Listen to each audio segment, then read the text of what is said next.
Good day and welcome to Serious Matters.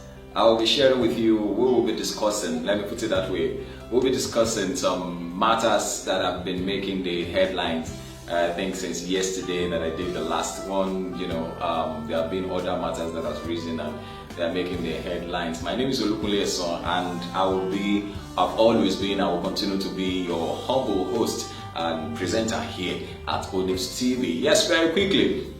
The first thing I'm going to discuss on this show is the case of the young man that asked Nobel Laureth Wole Soyinka to vacate his seat and move to their house. It's a serious matter. How do you handle such cases? Personally, I have my own reservations, which I'll be making known in a moment. Well, number one, the point is that the airline had already assigned seats, and we are not aware. We don't know whether it was a mistake by the old man, Wole Soyinka. It was a mistake. He might have mistaken the other seat for his seat, or probably it was just. Probably sometimes we have flights that are not full. There was a time I traveled to Jos and the flight wasn't full. There were vacant seats around us. So some persons even sat on 3 seats together. So probably that was what was on his mind. I'm only just, checking what could have happened, why he decided to take the seat beside the window. Or maybe he just wanted to catch a glimpse of what was there. But then a lot of questions are risen, and of course, the social media has gone gaga. Let me borrow the word gaga on this matter. It's a very serious matter, and that's why we are discussing it. What's your own opinion on this matter? I have reservations. Now, we are being told that the young man eventually when they got to where they were going, he explained to him, went to meet him, and explained to him that he had a medical situation that warranted him to stand. Probably he had actually asked for the seat beside the window, and so he had a medical condition that demanded that he sits in a position like that, or else he would throw up. And so, but then I'm not sure how he put it forth to the old man. I mean, he should have done it respectfully. That's my opinion about it. He should have done it respectfully. Explaining to him. Because what everybody sees is that he ordered the old man out of his seat. Now, considering that man is an old man and also a Nobel laureate, he's one of our main man in Nigeria. You can't push him to the side. You can't push him to the background. And so I expected that this young man should have handled it. His case is understandable, but then he should have handled it with respect. And I'm very sure Professor would have still gotten up for him and to sit down properly. I mean, he's concerned about us. And interestingly, we are told that Professor actually responded to him that, look, young man, I appreciate you. If we have youths like you in Nigeria who can challenge their elders, well, I'm not saying you should go ahead and start challenging every elder. I want to believe that what he's trying to say is people who will demand their rights, who will challenge, anything that is working against their rights. Like he's saying that Nigeria will be much better. Well, that's it on that case of Professor Wole Soyinka, sitting on the young man's seat and then being asked, to move to the house. Well, somebody like Femi Fani-Kayode has responded saying that young man was disrespectful, which I agree. I agree with him. He also made a statement, which I also agree, that yes, we know that it is right, but then there are certain rights that you just leave alone and you don't exercise. And it's not all rights that are worth exercising. I will round it up on that, and then of course, let's have your opinion. Drop your comments. Let's have, what do you have to say about that? What do you have to say about that? That's that case. And so we'll let that lie. And when we move on to the next one, which is also making a round, I heard that very early today, and my mind went, yesterday we were talking about a truck that was loaded with 4 coffins laden with God knows what.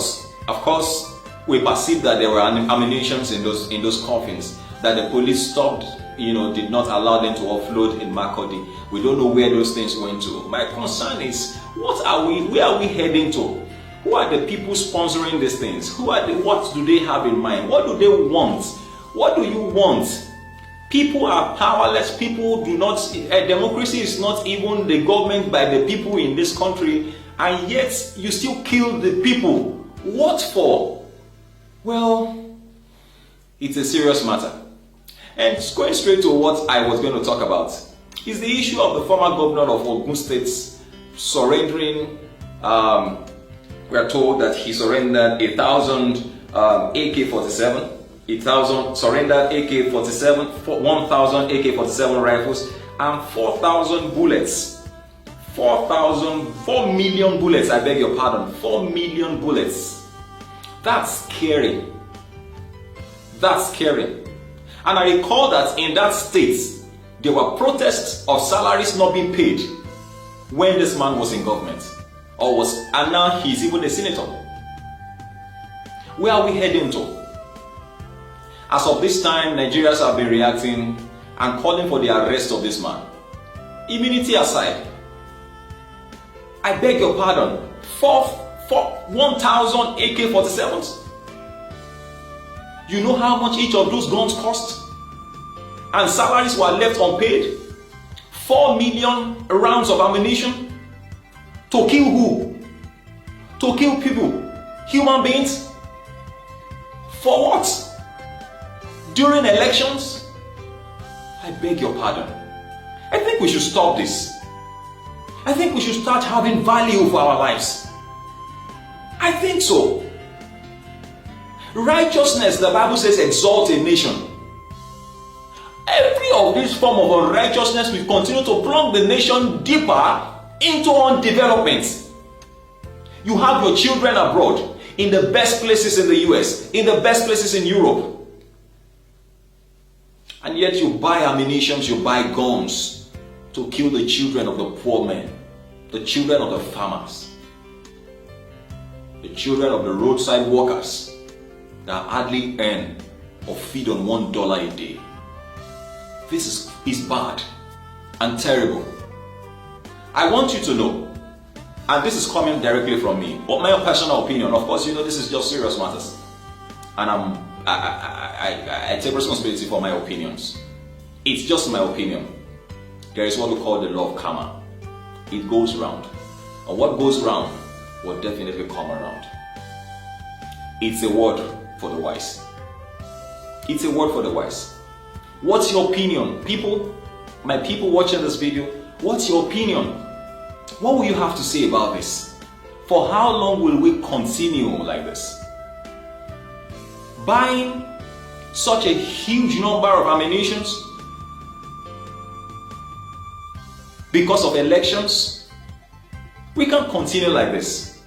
Well, Nigerians have raised their voice and called for the arrest of the I beg your pardon, of the former governor, and of course we are looking forward to hearing what even the president has to say about this. What does he even have to say? What is he going to say about this? I do not have any reserved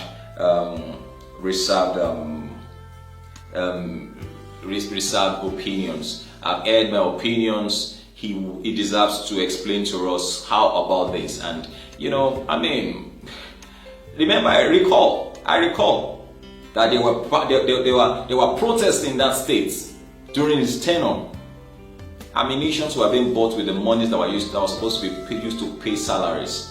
And yet some of these governors even claim that they cannot pay 30,000 naira minimum wage. Yet you can buy ammunitions to reduce us, to reduce our number. Karma. There is what we call law of karma.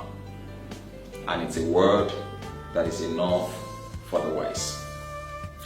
As I round up, because I don't feel good about all these things that are making the round at this time. Don't feel good about them all. But then let's take one more or two. Let's take one more or two. Remember, I just said that that Nigerians are already calling for the arrest of Amosun over a stockpile of 4 million bullets. 4 million bullets, munitions that were received from him as he returned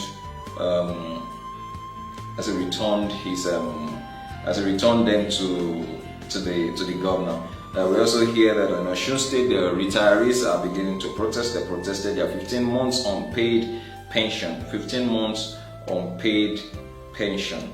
That will be all for now. Those are just the serious matters. Well, there are other serious matters, but these ones, they touch the hearts. Please, let's drop our comments. Go on to onifstv.com and just do justice to all the news there. You have full details there. But then on these ones, let's talk about them. What is your opinion? What do you see about Wole Soyinka's case, Ibukunle Amusan's case, and other cases there? Thank you very much for watching. Do us a favor by sharing this video and also liking our page. Thank you very much once again. My name is Laureth. God bless you. Bye.